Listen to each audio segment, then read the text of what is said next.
Hello guys, and welcome once again to Savannah Essence. Today we are making a fun loving video. We are using stuff in your kitchen you can use to enhance your soap. We are starting off with a smoothie.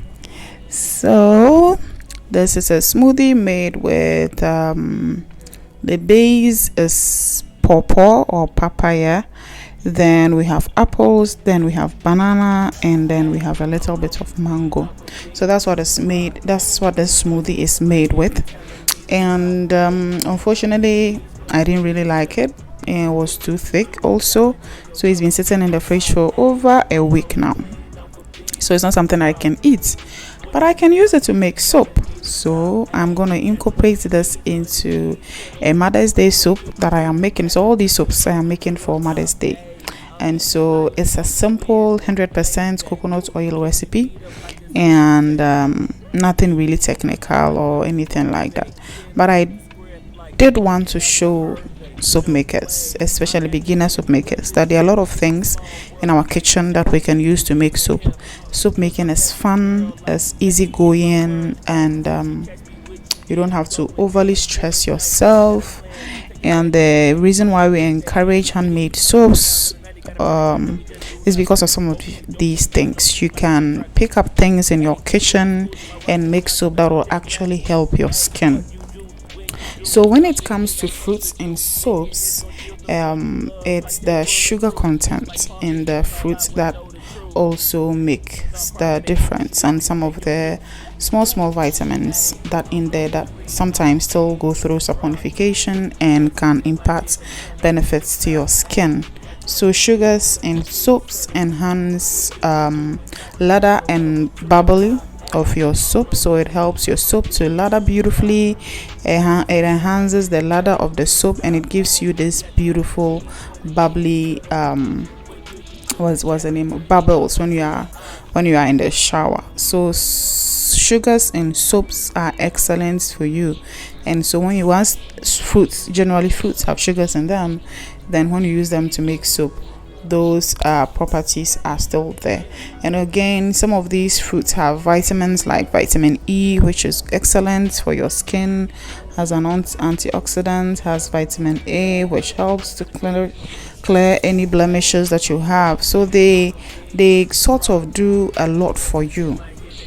And so this is what we are using for the first batch. So we are using the fruits, and as you saw, I've just added my lye into my mixture, and then I'm ready to make my soap. So that's one way to use something in your kitchen to make a soap. Like I said, this is 100% coconut oil soap, so you can do it that way. Now, one way to use smoothies, you can put your lye in it, and you can freeze it because this was in the fridge for a long time. You can freeze it, and then you use it to dissolve your lye bits by bits. I'm in a hurry, plus this is not a soap that I'm going to sell, so I just mix it up there, and then that's that. Another thing you can use is leftover soaps. It's what we like to call quantities. So leftover soap is also another thing that you can use to enhance the efficacy or the conditioning properties of your soaps. Now, leftover soaps, those individual soaps have their own properties. So they have, good conditioning properties. Okay, sorry for that break. So yep, basically, so the leftover soaps have their properties, and so when you add them to your soap, they enhance the properties of the original soap, or the properties of the soap that you've made. So if your soap is not so bubbly, but the old soaps you've added were bubbly, then they sort of give you those properties in your soap. Did you get that? So that's one amazing thing you can add to your handmade soap. So if you made some soap that you really didn't like, don't worry, just chop it into smaller pieces and then add it to your new soap that you are making. There's something about your old soap that will enhance the properties of your new soap, and then it will give you an excellent bar of soap. So number 1 was smoothies, number 2 was your confetti soaps. So I am just going to mix those two together to make this Mother's Day soap for my sisters. And it's as simple as that, nothing fancy, and there's no fragrance. This is unscented. You can add as many as you want, just don't make it too much. You can weigh it, you can, but like I said, this is just something I am making on my own, just for Mother's Day, for gifts. And it might look messy, but it will still be an excellent soup. So that's another thing to do. So we are done with number 1 and number 2, and we have this brown blackish soup because of the Ben's smoothie that we used. Now let's set that aside and let's go to the next one that we can use for our soups.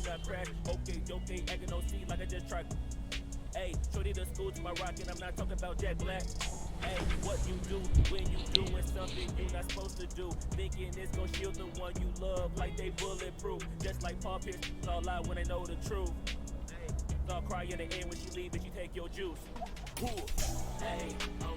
So number 3 is more or less like it's the same as the smoothie, but this is fruits that have gone bad. Okay, so that's another thing you can use to make your soup. So as you can see, I have my papaya that has gone bad. I have my avocado. Okay, that's also gone bad. They've all been in the fridge for a long time, and I traveled and I came back and I realized that these things, we never really use them, and they've also gone bad. So what do? We use them to make soup. You can either throw them away or you can use them to make soup. Somebody will say, oh, but there are bacteria and other things. Once these things come into contact with your lye at the temperatures that your soups generally get to, every bacteria, every pathogen in this thing would die. So you can safely use it, but don't use overly spoiled fruits. But just like you can use smoothie, you can use fruits that have gone bad. So for me, for personal use, most often the soaps that we make to sell hikes, the new bag cutter, there's really nothing left for me to use, so I have to make soap for myself from scratch. So these are some of the things that you use. Please don't do this to sell. I said these are things that you can use in the kitchen for yourself, for your family. So don't do this to sell. But this is another thing. So like the explanation that I gave for the smoothie is the same thing. The sugars here, excellent for your skin. The vitamins and the fruits, good for your skin. So these all will give you a positive outcome when you're making your soup. So all you need to do is to add a little bit of water, blend your fruits together, and then you have a nice beautiful smoothie, or a nice beautiful paste to use to make your soup. The disadvantage with using fruits in your soup is the sugars. If you're not able to control the amount of sugars in the final products, it will bring overheating. Excessive heating can cause your soup to explode. It will heat up too much, and then we have something we call volcano. It's a volcano because it's overheated. Overheating can bring separation in your soup. Most often when it separates and then it starts to cool down, your oils and other stuff reabsorbs. But that's in some conditions, but not all the time. But as a newbie or a beginner, my advice is try your hands on a lot of things, make all the mistakes you can, so you can learn. So what we are going to do here, again, we are going to use this to dissolve our lye. You can add it at this stage to use to dissolve your lye, or you can add it at the final stage when you have added your water into your lye, and then you just add this as an additive. But at that stage you need to do a water discount before you are able to do that. So that's it.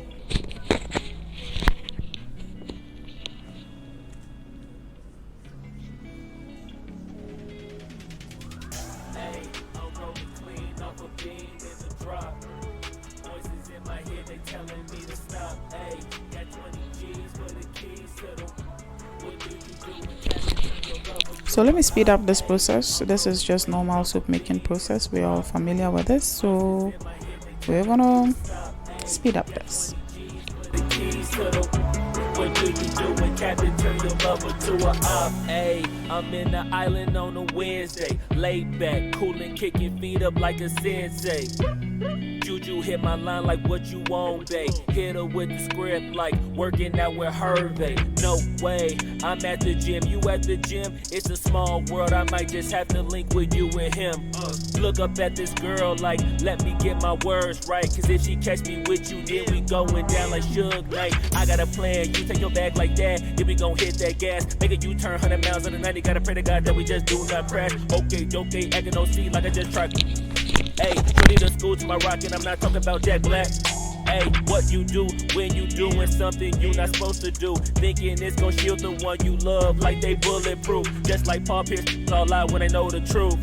Hey, I'll cry in the end when she leave and she take your juice. Cool. Hey, I'm rolling clean off a beam in the drop. Voices in my head, they telling me to stop. Hey, got 20 G's for the keys to the... What do you do when Captain turn your lover to a op? Ayy, I'm rolling clean. So this is our third batch with the fruits that have gone bad, and that's a nice beautiful soup. And I'm gonna add the leftovers to the first soup that we made. That is the confetti and the smoothie soup.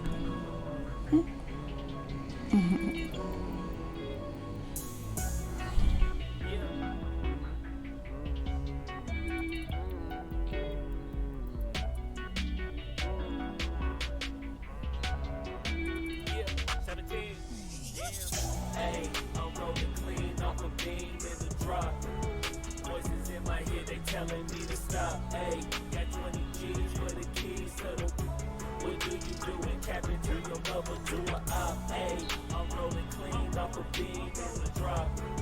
Voices in my head, they telling me to stop. Hey, got 20 G's for the keys. The fourth thing you can use is kitchen flour. So it can be corn flour, it can be cassava flour. For this, I am using plantain flour. So we call it meat fufu. It is used to make fufu. I have had this for a long time. Unfortunately, it has expired. I haven't opened it, but you can add flour to your soup. It gives you that, and it also depending on the flour. For instance, plantains give you that conditioning properties that your skin, so it gives you that creamy lather that's your soup needs. And so I'm going to be using this also and making a soup. So this is something you can readily and easily find in your kitchen, but just be careful with the quantities that you use. But this is also excellent. It gives you that creamy, nice creamy lather that's that your soup needs, and you can always add this to your normal soups as well, more or less like the clays and the other things as well. So I'm using neat fufu leftover. Like I said, it's expired. I'm sure that there are some small insects that have also gone inside because the box has been open for some time. So I just wanted to sieve it beautifully and then use that to make the soup. So that's one thing you can use to make your soup. And then another thing you can use kitchen spices. So I think kitchen spices, by now we're already familiar with the turmerics and other spices that we use. I am using coriander spice. Now coriander, I like it in my chickens and other spices, and because it doesn't stink like your normal other spices like ginger and pepper. But you do know you can use ginger. Ginger is also a spice you can use in your soups and stuff like that. I said I'm going to use coriander. This is a trial, but another thing you can use in your soups are your kitchen spices. They give you excellent and beautiful colors. Not only do they give colors, they also have skin enhancing properties. Most of our spices have properties or vitamins that are also good for your skin and your hair, and so today we're using coriander. So I'm gonna start by adding my plantain powder, or plantain flour, and then you see the color changes and it begins to thicken up quite fast at the base, so you would have to blend it nicely. And this is my soap for the plantain. I'm going to make them small.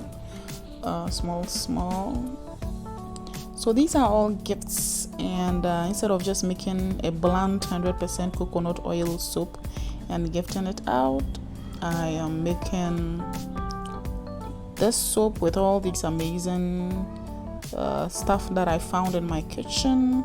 And yep, so this is our plantain flour soap. And then the next thing we'll be doing is the coriander soap. Another thing you should know is that spices tend to turn your soaps brown.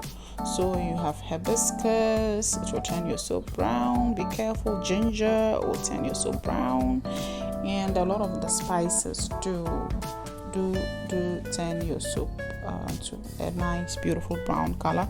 And then some of them also maintain their colors, like the turmerics, that still gives you that nice vibrant turmeric sometimes still gives you the brown though. So we have our coriander, we mix in with a little bit of water to dissolve it. You can dissolve it in water or in oil, and then you can add it to your soap butter. And this also gives it this nice and amazing color. And then you're here.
So in order not to make this video long, let's just skip to the next day.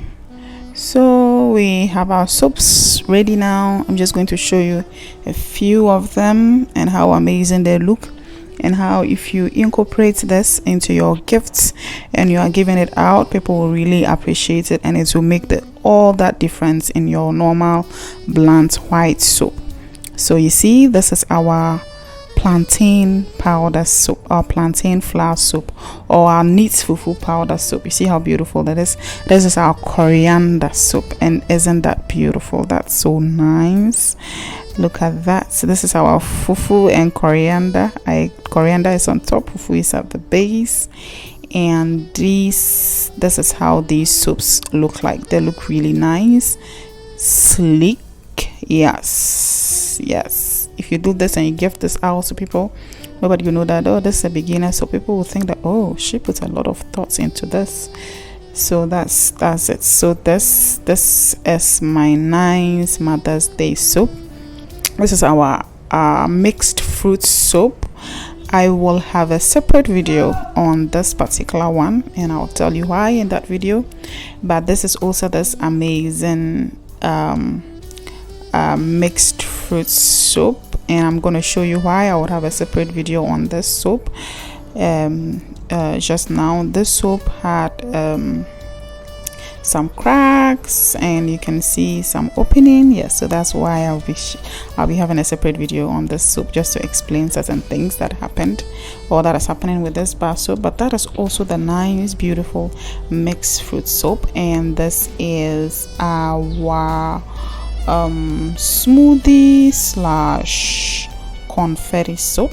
This is our smoothie plus leftover soap pieces, and I also added some of the mixed fruits on top of it as well.